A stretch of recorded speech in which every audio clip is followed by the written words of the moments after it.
ఈ 64వ కీర్తన దావీదు రచించినటువంటి కీర్తన. దావీదు మరి దుష్టుల గురించి మరి అలాగే నీతిమంతుల గురించి ఈ కీర్తనలో మరి స్పష్టంగా రాస్తూ ఉన్నారు. మరి మొదటి వచనము, దేవా నేను మొర్రపెట్టగా నా మనవి ఆలకింపుము, శత్రు భయము నుండి నా ప్రాణమును కాపాడుము. దావీదు ప్రభువుకి ప్రార్థన చేస్తూ ఉన్నాడు. ఏమిటంటే, అయ్యా నేను మొరపెట్టినప్పుడు నా మనవి ఆలకించు ప్రభువా అని మొదట వేడుకుంటా ఉన్నాడు. మనము ఎప్పుడైనా ప్రార్థన చేసేటప్పుడు మొదట ప్రభువుని వేడుకోవాలి. ఏంటంటే, అయ్యా నేను మొరపెట్టినప్పుడు నా మనవి ఆలకించు ప్రభువా అని. అంతే కదండి. మనము ఎవరికైనా మాట్లాడేటప్పుడు, ఎవరితోనైనా మాట్లాడేటప్పుడు, ఎవరికైనా ఏ విషయాన్నైనా చెప్పేటప్పుడు వాళ్ళు మొదట మనం చెప్పే మాట ఆలకించాలి. ఆలకిస్తే కానీ మన సమస్య ఏంటో, మన ఆలోచన ఏంటో ఎదుటివారికి తెలుస్తుంది. అందుకని మనము మాట్లాడేటప్పుడు ఎదుటివారు ఆలకిస్తున్నారా లేదా అని కూడా మనము ఆలోచన చేయాలి. చాలా సందర్భాల్లో కొంతమంది ఎదుటివారు వింటున్నారా లేదా అని కూడా చూసుకోకుండా మాట్లాడుతూనే ఉంటారు. కానీ దేవుడు మనకి ఏమని సెలవిస్తూ ఉన్నాడంటే, ఎదుటివారు మన మనవి ఆలకిస్తున్నారా లేదా అని ఆలోచన చేసి మనము చెప్పాలి, మాట్లాడాలి. ఇక్కడ దావీదు అందుకే ప్రభువుకి ముందే చెప్తా ఉన్నాడు ప్రార్థన చేస్తూ, అయ్యా నేను మొరపెట్టగా నా మనవి ఆలకించు ప్రభువా అని దేవుని వేడుకుంటా ఉన్నాడు. ఇంకా ఏమంటూ ఉన్నాడంటే, శత్రు భయము నుండి నా ప్రాణమును కాపాడుము. శత్రు భయాన్ని నుంచి కాపాడేవాడు దేవుడని ఇక్కడ మనకి కనిపిస్తూ ఉంది.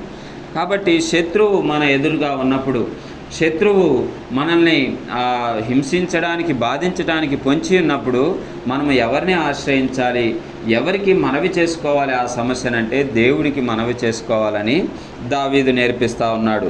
అందుకే ఆయనతోటి చెప్తా ఉన్నాడు, శత్రు భయం నుంచి నన్ను తప్పించమని చెప్పేసి. అయితే శత్రువులు ఎలాగున్నారు అనే విషయాన్ని దావీదు తెలియచేస్తూ ఉన్నాడు. 2వ వచనంలో, కీడు చేయువారి కుట్ర నుండి, దుష్టక్రియలు చేయువారి అల్లరి నుండి నన్ను దాచుము. శత్రువులు ఎలాగున్నారంట? కీడు చేసేవారిగా ఉన్నారు.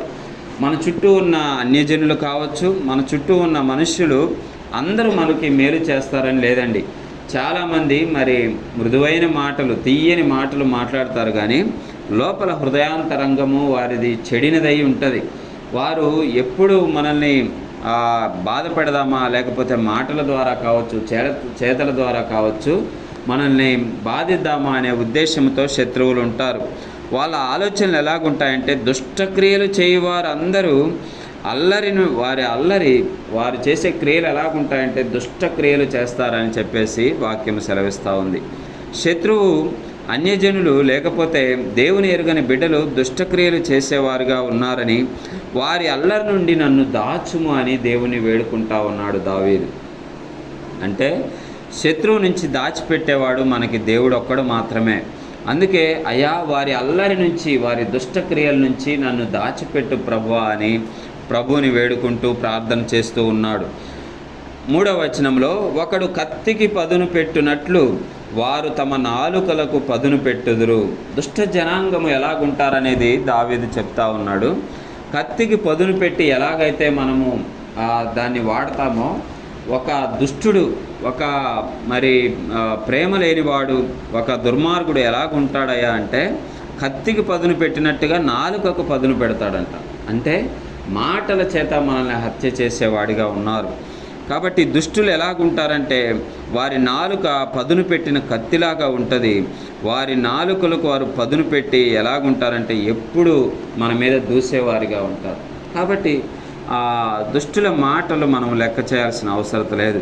దుష్టుల మాటలను బట్టి మనం బాధపడాల్సిన అవసరం లేదు. ఎందుకంటే దేవాది దేవుడు మనకి దేవుడుగా కలిగి ఉన్నాడు, జీవము గల దేవుడు మనకి దేవుడుగా కలిగి ఉన్నాడు. కాబట్టి వాళ్ళ మాటలు కత్తుల్లాగా పొదును చేసి మన మీదకి విసిరినా కానీ మనము బాధపడవద్దని చెప్పేసి దావీదు ఇక్కడ తెలియచేస్తూ ఉన్నాడు. వారి యొక్క గుణగణాలు స్పష్టంగా మనకు తెలియచేస్తూ ఉన్నాడు. అంటే మనము తెలుసుకోవాలి, మనతో మాట్లాడేవారు ఎలాంటి మాటలు మాట్లాడుతున్నారు.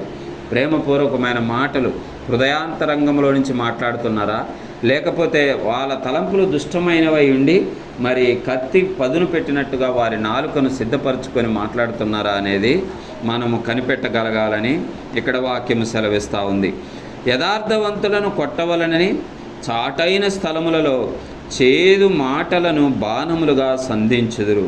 దుష్టులు ఇంకా ఎలాగుంటారంటే యథార్థవంతులను కొట్టాలని ప్రయత్నం చేస్తారు. అంటే నీతిగా ఉన్నా కానీ మన సమాజంలో మనం కొన్నిసార్లు దెబ్బలు తినవలసి వస్తుంది, సమస్యలు ఎదుర్కోవాల్సి వస్తుంది.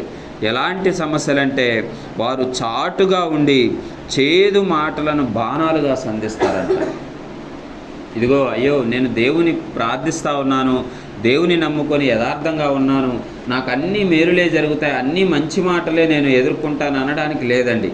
దుష్టులు మరి చాటుగా ఉండి చేదు మాటలు మన మీద ప్రచారం చేసేవారుగా ఉంటారు. అలాంటి సమస్యల్లో కూడా, అలాంటి ఇబ్బందుల్లో కూడా, అలాంటి పరిస్థితుల్లో కూడా మనం ఏం చేయాలంటే దేవునికి మనవి చేసుకునే వారముగా ఉండాలి. వారి నుంచి తప్పించేవారుగా, ఆ ముందు వచనంలో మనం చూస్తే ఏమనుంది, వారి నుంచి దాచిపెట్టేవాడుగా దేవుడు ఉన్నాడు. కాబట్టి దేవుని యొద్ద మనము విన్నపం చేసుకొని, దేవుని యొద్ద దాచుకొని మనము వారి నుంచి తప్పించుకోవాలని వాక్యము సెలవిస్తూ ఉంది. వారు భయమేమీ లేక అకస్మాత్తుగా వారిని కొట్టెదరు. దుష్టులు ఎలాంటి వారండి? వారికి భయం ఏముండదు, దేవుని భయం ఉండదు, మరి పాపము చేస్తున్నామన్న ఆలోచన తలంపులు ఉండవు. వారేంటంటే నీతిమంతుల మీద, యథార్థవంతుల మీద హఠాత్తుగా వచ్చి పడిపోతారు. చూడండి, మనం చూస్తూ ఉంటాం ఎన్నోసార్లు దేవుని వాక్యాన్ని, సువార్తను ప్రకటిస్తున్న దైవజనుల మీద దుష్టులు ఉన్నఫలంగా వచ్చి మీదబడి కొట్టడము, ఉన్నఫలంగా వారి చేతిలో ఉన్న బైబిల్ లాగేయడము, ఉన్నఫలంగా మరి వారిని పెనుగులాడటం మనం చూస్తూ ఉన్నాం కదా. అందుకే వాక్యం ముందే రాసి పెట్టాడు దేవుడు. దుష్టులు ఎలాగుంటారంటే హఠాత్తుగా వచ్చి మీద పడతారు. కాబట్టి ప్రియమైన స్నేహితులారా, మనము మెలకువ కలిగి ప్రార్థన చేయాలి, మెలకువ కలిగి దేవునికి విన్నవించుకోవాలి, మెలకువ కలిగి నా మనవి ఆలకించు ప్రభువా అని ప్రార్థనలో కూర్చున్నప్పుడు ఆయనకు మొరపెట్టుకోవాలని వాక్యము సెలవిస్తూ ఉంది. 5వ వచనంలో, వారు దురాలోచన దృఢపరచుకొందరు, చాటుగా ఉరులు నొడ్డుటకు యోచించుదురు, మనలను ఎవరు చూచెదరని చెప్పుకుందరు. దుష్టులు ఎలాగుంటారనేది ఇంకా వారి గురించి రాసుకొస్తూ అంటాడు కదా. వారి దురాలోచనలంట దృఢపరుచుకుంటారు. ఆ దురాలోచన మానుకోవడం కాదు కానీ ఆ ఆలోచనలు ఇంకా దృఢపరుచుకుంటారు దుష్టులు. మంచివారైతే ఏంటండి, ఒకసారి ఎప్పుడన్నా చెడ్డ ఆలోచన వస్తే అయ్యో ఇది చెడ్డ ఆలోచనే అని చెప్పేసి దేవుడిచ్చిన జ్ఞానాన్ని బట్టి దాన్ని మానుకుంటారు. కానీ దుష్టులు అలా కాదంట, వారి దురాలోచనను దృఢపరుచుకుంటారు, ఇంకా ఎక్కువ బలం తెచ్చుకుంటారు ఆ దురాలోచన నెరవేర్చడం కోసం. కాబట్టి దుష్టుల ఆలోచన నుంచి, వారు దృఢపరుచుకునే తలంపుల నుంచి మనము దేవుని యొద్దకు చేరుకోవాలి. ఇంకా వాళ్ళు చాటుగా ఉరులు నొట్టడానికి యోచిస్తారు, మనలను ఎవరు చూచెదరని వాళ్ళు చెప్పుకుంటారు. పాపం చేసేవాడంట ఇక నన్ను ఎవరు చూస్తారు, నన్ను ఆపేది ఎవడని చెప్పే ఆలోచనతో పాపం చేస్తాడంట. మనం అనుకుంటాం కదండి, పిల్లి పాలు తాగుతూ నన్ను ఎవ్వరు చూడట్లేదని కళ్ళు మూసుకొని పాలు తాగుతుందంట. పాపం చేసేవాడు దుష్టుడు కూడా అంట నన్ను ఎవరు చూస్తారని చెప్పేసే ఆలోచన కలిగి ఉంటారు. కాబట్టి ప్రియులారా, వాడికి దేవుని భయం అనేది ఉండదు, దేవుని యొక్క నీతి, దేవుని యొక్క జ్ఞానం ఉండదు. కాబట్టి వాళ్ళు ఏ వివేచన లేకుండా నీతిమంతులపైన హఠాత్తుగా పడతారు. కాబట్టి మనము సువార్త బోధిస్తున్నప్పుడు కానీ, దేవుని మాటలు చెబుతున్నప్పుడు కానీ, మరి దేవుని ప్రేమను చూపిస్తున్నప్పుడు కానీ ఆ దుష్టుల పట్ల మనము జాగ్రత్తగా మెలకువగా ఉండాలని వాక్యము మనకి సెలవిస్తూ ఉంది. 6వ వచనం చూస్తే, వారు దుష్టక్రియలను తెలుసుకొనుటకు ప్రయత్నింతురు, వెదకి ఉపాయము సిద్ధపరచుకొందురు, ప్రతి వాని హృదయాంతరంగము అగాధముగా ఉన్నది. దుష్టుల లక్షణాలు ఇంకా ఎలాగుంటాయంటే, వాళ్ళు దుష్టక్రియలు తెలుసుకోవడానికే ప్రయత్నం చేస్తారంట. ఎలాంటి క్రియలు తెలుసుకోవడానికి ప్రయత్నం చేస్తారండి? దుష్టక్రియలు తెలుసుకోవడానికి ప్రయత్నం చేస్తారు. చాలామంది ఏం చేస్తాం, మంచి ఎక్కడ జరుగుతుంది, ఆరోగ్యం ఎక్కడ దొరుకుతుంది. చూడండి, కొంతమంది ఆరోగ్యం గురించి అవగాహన ఉన్నోళ్ళు ఎక్కడ మంచి ఆ యొక్క మందులు దొరుకుతాయి, లేకపోతే ఎక్కడ ఆరోగ్యకరమైన, మనం కొన్నిసార్లు జ్యూస్ తాగుతూ ఉంటాం, ఆకు రసాలు కానీ లేకపోతే కూరగాయల జ్యూస్ కానీ తాగుతూ ఉంటాం. అది ఎక్కడ దొరుకుద్ది అనేది ఆరోగ్యం గురించి ఎతికే వారికి తెలుస్తుంది దాని అడ్రస్. అవును కదండి, పలానా చోట ఇదిగో కాకరకాయ రసము, లేకపోతే ఉదయాన్నే మంచి హెల్తీ ఫుడ్ దొరుకుద్దని కొంతమందికి తెలుస్తుంది. కానీ దుష్టులు ఎలాగుంటారంట, వారి దుష్ట విషయాలు మాత్రమే తెలుసుకుంటారంట.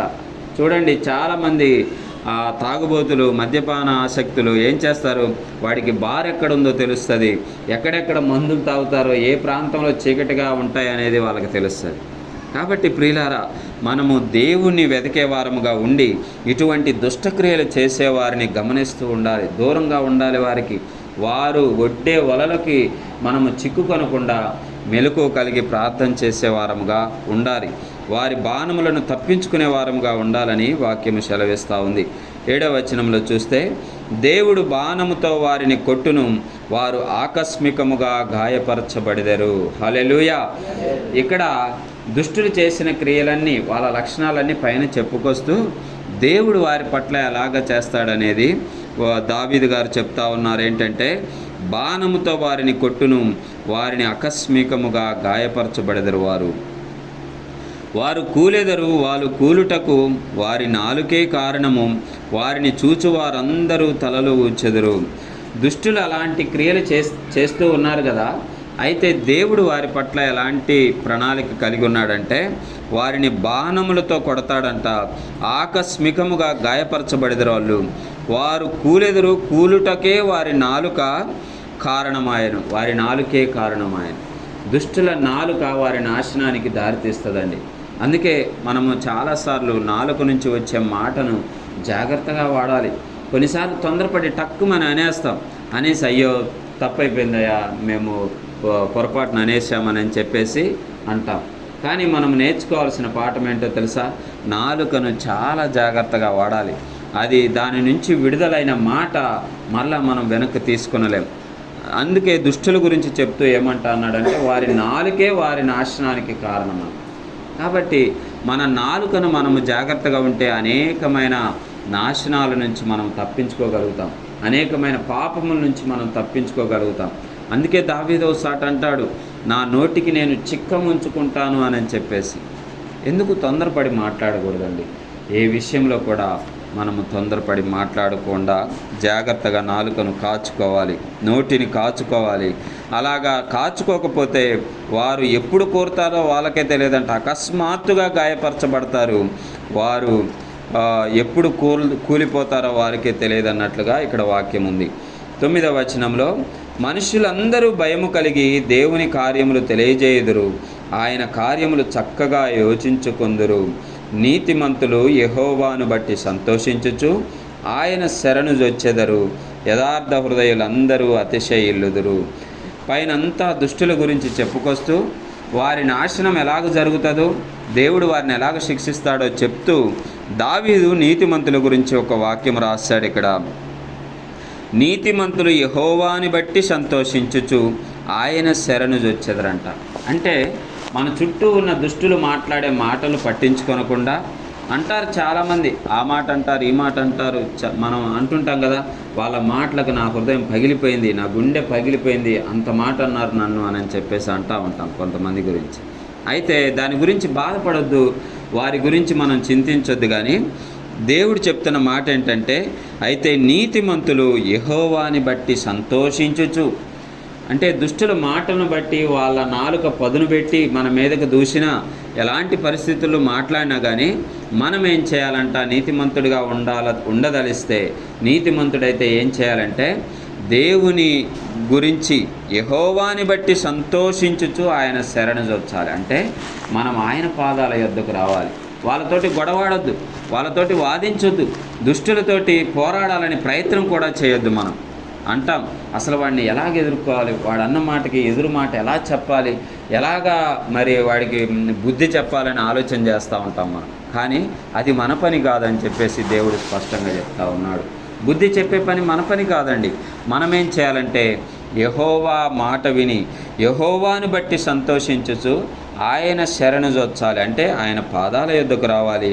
యథార్థ హృదయులందరూ అతిశయులుదరంట. యథార్థ హృదయం ఉంటే మనము దేవునిలో అతిశయపడతాం. అంటే అదే మనకి గొప్ప నిధిలాగా, అదే మనకి గొప్ప ధన్యతలాగా భావిస్తాం.